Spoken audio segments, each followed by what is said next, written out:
કોંગ્રેસ નેતા સંદીપ માંગરોલાને કેમ જેલમાં ચૈતર વસાવાને ઉતાવળે મળવાની ઈચ્છા વ્યક્ત કરતા રાજકારણ ગરમાયું છે। ખાસ કરીને ભરૂચ લોકસભા ચૂંટણીમાં આપના ઉમેદવાર તરીકે ચૈતર વસાવાની જાહેરાત થઈ જતા કોંગ્રેસ અવઢકમાં મુકાઈ છે। ચૈતર વસાવા હાલ તો રાજપીપળા જેલમાં છે। ભરૂચ લોકસભા સીટ પર ઉમેદવાર તરીકે ચૈતર વસાવાની જાહેરાત આપ દ્વારા કરી દેવામાં આવી, જેના કારણે ભાજપ કરતા કોંગ્રેસને વધારે અકળામણ થઈ છે। કોંગ્રેસને પણ હવે ચૈતર વસાવાને જોડે રાખી ભરૂચ લોકસભા સીટ જીતવી છે। ગુજરાત પ્રદેશ કોંગ્રેસના મહામંત્રી સંદીપ માંગરોલાએ ચૈતર વસાવાને જેલમાં મળવા માટે મંજૂરી માંગવા છતાં ચૈતર વસાવાને મંજૂરી મળી નથી। આપે ઉમેદવારની જાહેરાત કરી તેઓ આ સીટ પર મતોનું ધ્રુવીકરણ કરવા માંગે છે, ત્યારે ભરૂચમાં કોંગ્રેસ મજબૂત હોવાનો દાવો કરી રહી છે। ચૈતર વસાવા તેઓને સાથે મળે તેવી માંગણી કરી રહ્યા છે, ત્યારે હવે જોવું એ રહ્યું છે કે આપ અને કોંગ્રેસનું ગઠબંધન આગામી દિવસોમાં થાય છે કે નહીં। ભરૂચ લોકસભા બેઠકને લઈને આમ આદમી પાર્ટીના સંયોજક અરવિંદ કેજરીવાલજીએ ગઠબંધનના નિયમોની વિરુદ્ધ જે જાહેરાત કરી અને એની સામે અમે જે વાંધો રજૂ કર્યો છે એમાં ભારતીય જનતા પાર્ટીને કોઈ લેવા દેવા નથી। આમ છતાં ભરૂચના સાંસદ જેઓ બે બાકડા બનેલા છે અને તેઓ એક નિવેદન આપ્યું છે કે સંદીપ માંગરોલા લોકસભાની ટિકિટ માટે આ પ્રવૃત્તિ કરે છે, ત્યારે હું એમને પૂછવા માગું છું કે મારો આશય માત્ર ભારતીય જનતા પાર્ટીને હરાવવાનો છે। મેં લોકસભા માટેની કોઈ દાવેદારી કરી નથી। પાર્ટી મને જે જવાબદારી આપશે, જે ભૂમિકા આપશે એ ભૂમિકા હું નિષ્ઠા અને પ્રમાણિકતાથી નિભાવવાનો પૂરેપૂરો પ્રયત્ન કરું છું। પણ મારા તમને પ્રશ્નો છે કે તમે ભરૂચના સંસદ સભ્ય તરીકે 30 વર્ષ સુધી નિષ્ક્રિય રહ્યા। જિલ્લાના જે પ્રાણ પ્રશ્નો છે એ ઉકેલવામાં તમે સંપૂર્ણપણે નિષ્ફળ રહ્યા। માત્ર ભારતીય જનતા પાર્ટીનું જે કેન્દ્રીય નેતૃત્વ છે એ તમને જે પોપટની જેમ ભણાવે એટલું તમે અહીં આવીને બોલો છો। આદિવાસીઓના હક અને અધિકાર માટે તમે નિષ્ક્રિય રહ્યા છો અને જંગલની જમીનના મુદ્દા ઉપર તમારું જે નિવેદન આવ્યું છે એ સમગ્ર ગુજરાત અને દેશની અંદર મીડિયા મારફત લોકોએ જોયું છે કે આદિવાસીઓએ જંગલની જમીન ખેડવી નહીં। આદિવાસીઓને જે સનદ આપવાની વાત છે, આજે હજારો આદિવાસીઓ અંબાજીથી ઉમરગામ સુધી સનદ વગર તડવરે છે, રોજ જંગલ ખાતાની સાથે સંઘર્ષ કરે છે।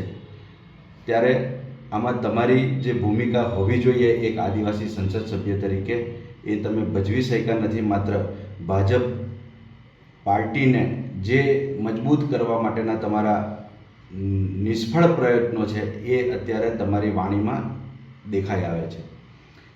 રહી વાત ભરૂચ લોકસભાની, તો આમ આદમી પાર્ટી એ કોંગ્રેસ અને આમ આદમી પાર્ટીનું સાથેનું બીજી અનેક પાર્ટીઓનું જે ઇન્ડિયા ગઠબંધન છે અને એ ઇન્ડિયા ગઠબંધનની અંદર જે નિર્ણય થશે એ અમને માન્ય રહેશે।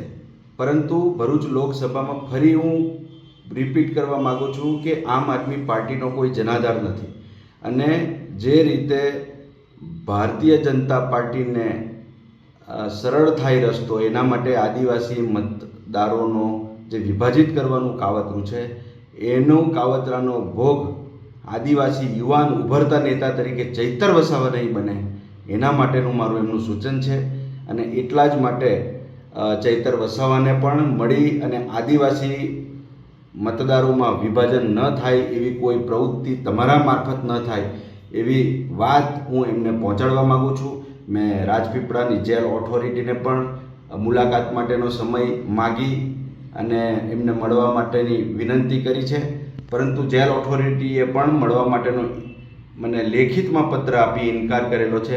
ત્યારે હું મીડિયા સમક્ષ મીડિયાના માધ્યમથી એમના સમર્થકો અને એમના સુધી સંદેશો પહોંચાડવા માગું છું કે તમારે ખરા અર્થમાં જો આદિવાસી સમાજના પ્રશ્નોનું હિત તમારા હૈયે હોય તો કોંગ્રેસ જ એકમાત્ર એવું પ્લેટફોર્મ છે કે જેના મારફત તમે તમારા આદિવાસીઓના હક અને અધિકાર અપાવી શકશો।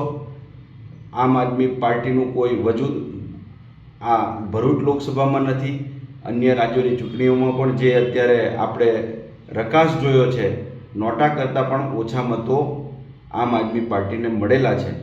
ત્યારે તમારે તમારી ચિંતા કરવી જોઈએ। તમારે કોંગ્રેસ અને આમ આદમી પાર્ટી ના ગઠબંધનની કોઈ ચિંતા કરવાની જરૂર નથી. માત્ર મારો સંદેશો એટલો જ છે કે આદિવાસી સમાજ જે છે એ આદિવાસી સમાજનું વિભાજન ન થાય અને એન્ટી બીજેપી તમામ લોકો એક થઈને કોંગ્રેસના પ્લેટફોર્મ પર આવીને ઉમેદવાર ગમે એ હોય તમામને માટે કોંગ્રેસના દરવાજા ખુલ્લા છે. એટલી જ વાત હું કરવા માગું છું. આભાર. દીપક જગતાપનો રિપોર્ટ S9 ન્યૂઝ રાજપીપળા.